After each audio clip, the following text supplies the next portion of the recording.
দর্শক, আপনারা এরই মধ্যে সবাই জানেন যে আসলে বাজারে সব নিত্য পণ্যের দাম চড়া।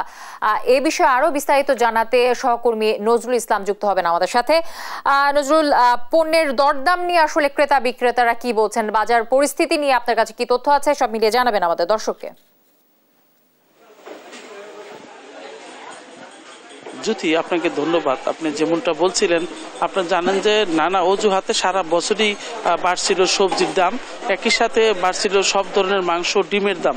এভাবেই কিন্তু বাজারগুলোতে নানা অজুহাত দেখিয়ে কিন্তু বছরের পর বছর কিন্তু বাড়তেই থাকে বাজার পরিস্থিতি। এবং আমি আজকে সবচেয়ে চৌরাস্তার সবচেয়ে বড় বাজার, যেটা চান্দনা চৌরাস্তা বাজার, এখানে সবচেয়ে বড়, এখানে কিন্তু ক্রয় বিক্রয় এখান থেকেই হয়। তো সবকিছু মিলে কিন্তু এই বিশাল বাজারে কিন্তু আছে। সকাল থেকে আমি অবস্থান করতেছি। আমি যদি দেখাতে চাই আপনাকে একটু, বাজারে কিন্তু আজকের যে বাজার পরিস্থিতি, সেই বাজার পরিস্থিতিতে কিন্তু আজকে সব ধরনের পণ্য 80 টাকার নিচে কোনো সবজি নেই।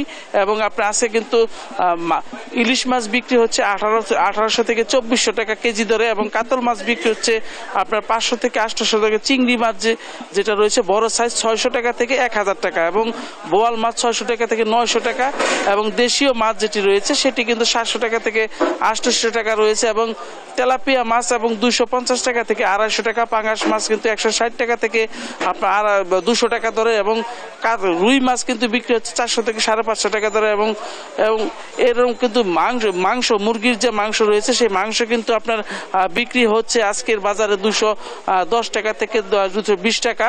এবং করলা, যদি সব ধরনের সবজির দামই কিন্তু বৃদ্ধি পেয়েছে। তো সাধারণ মানুষ যেটা মনে করছেন যে নানা অজুহাতে যে বছরের পর বছর বাজার ব্যবস্থা যেটি রয়েছে সেটা কিন্তু ধরেই রেখেছে, তারা বাড়তির দিকে রয়েছে। তো এই ব্যাপারে যদি আমি সাধারণ একজন ক্রেতার সাথে কথা বলতে চাই, তাহলে আমি জিজ্ঞেস করবো যে আজকের বাজার পরিস্থিতি কি দেখতেছেন? আজকে বাজার পরিস্থিতি আগের মতোই, এখন মোটামুটি একটু দাম বাড়তি, আগের মতো নাই। শসা 40 টাকা 60 টাকা, পটল 80 টাকা। মানে বাজার ব্যবস্থা বেশি নাকি? বেশি একটু শুনলেন আপনি যে জ্যোতি, আপনি শুনলেন যে উনি বললো যে বাজার ব্যবস্থা কিন্তু লাফিয়ে বাড়ছে, অর্থাৎ নিম্ন আয়ের মানুষের কিন্তু ক্রয় ক্ষমতার বাইরে চলে যাচ্ছে বাজার ব্যবস্থা।